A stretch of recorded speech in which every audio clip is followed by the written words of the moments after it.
বরাক দর্পণ studio. নমস্কার, news Barak দর্পণ studio থেকে সবাইকে শুভ সন্ধ্যা। আজকে বেশ কয়েকটি গুরুত্বপূর্ণ খবর। পাকিস্তান আফগানিস্তানের চলমান যুদ্ধে হস্তক্ষেপের ইঙ্গিত দিয়েছেন মার্কিন প্রেসিডেন্ট ডোনাল্ড ট্রাম্প। ওয়াশিংটনের সাংবাদিকদের সঙ্গে কথা বলতে গিয়ে তিনি জানান, পাকিস্তানের সঙ্গে যুক্তরাষ্ট্রের খুব ভালো সম্পর্ক রয়েছে এবং পাকিস্তান বর্তমানে উৎকৃষ্ট কাজ করছে। যুদ্ধে কাকে সমর্থন করা হবে এই প্রশ্নের সরাসরি উত্তর না দিলেও পাকিস্তানের সঙ্গে সুসম্পর্কের কথা উল্লেখ করেন ট্রাম্প।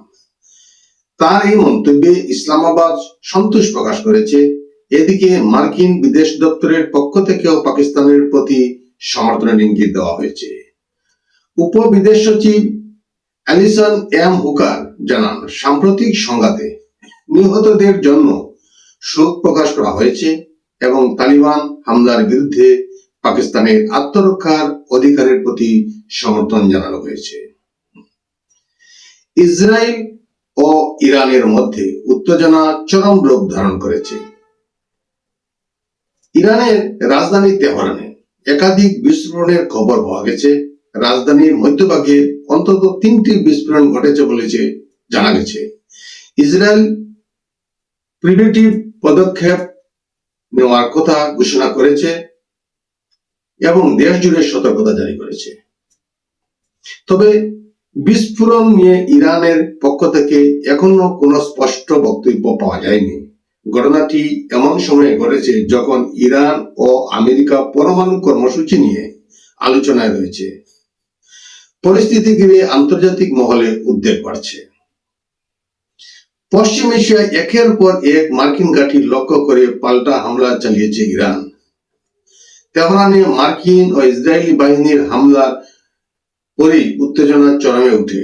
ইরানের সংবাদ সংস্থা ফারস এর দাবি, সংযুক্ত আরব আমিরশাহী, কুয়েত, কাতার ও বাহরিনে থাকা মার্কিন ঘাঁটিতে আঘাত আনা হয়েছে। রয়টার্স সূত্রে জানা গেছে, দুবাই ও কাতারের রাজধানী দোহা সহ একাধিক শহরে বিস্ফোরণের শব্দ শোনা গিয়েছে।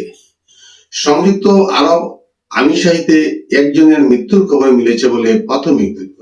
পরিস্থিতির জেরে দোহা ও ইসরায়েলের ভারতীয় দূতাবাস সতর্কতা জারি করেছে। অপ্রয়োজনে বাইরে না বেরোনোর পরামর্শ দেওয়া হয়েছে ভারতীয়দের।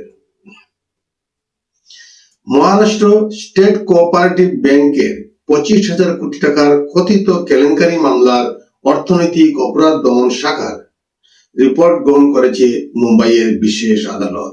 এই মামলায় প্রয়াত অজিত পাওয়ার এবং সুনেত্রা পাওয়ার সহ মোট প্রায় 75 জন অভিযুক্তকে ক্লিন চিট দেওয়া হয়েছে। ইওডব্লিউ আদালতে জানায়, ঋণ পরিশোধ সংক্রান্ত ভুল ত্রুটি থাকলেও কোনো ফৌজদারি ষড়যন্ত্র বা অপরাধের সুনির্দিষ্ট প্রমাণ মেলেনি। এক ব্যক্তির দায়ের করা আবেদনও খারিজ করে দেয় আদালত। অসমে শুরু হয়েছে ভোটের লড়াই। 2026 বিধানসভা নির্বাচনকে সামনে রেখে রাজ্যে জোর প্রচার শুরু হয়েছে বিজেপি ও কংগ্রেস।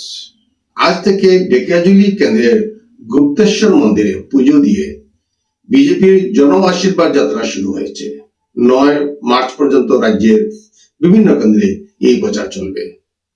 মাননীয় মুখ্যমন্ত্রী ডক্টর হিমন্ত বিশ্ব শর্মা নির্বাচনের আগে একের পর এক প্রকল্পের টাকা বিতরণ করছেন। অরুণোদয় প্রকল্পে 39.70 লক্ষ উপভোক্তাকে বিহু উপহার হিসেবে 9,000 টাকা দেওয়ার ঘোষণা। তাই মোট প্রয়োজন প্রায় 3,600 কোটি টাকা। মহিলা উদ্যোক্তা ও আত্মনির্ভর প্রকল্পে প্রয়োজন আরো 400 কোটি টাকা। আশা কর্মীদের স্কুটি দেওয়ার প্রস্তাবেও 270 কোটি টাকার ব্যয়।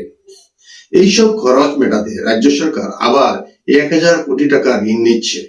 অন্যদিকে কংগ্রেস পরিবর্তনের ডাক দিচ্ছে। গৌরব গগৈ নেতৃত্বে পরিবর্তন যাত্রা চলছে।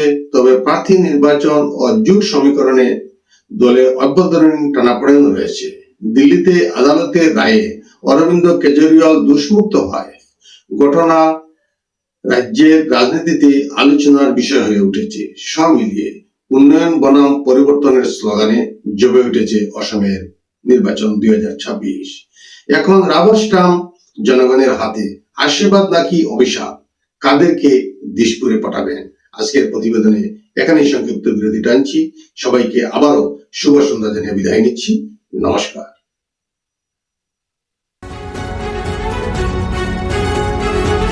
न्यूज बौरा दर्पण स्टूडियो।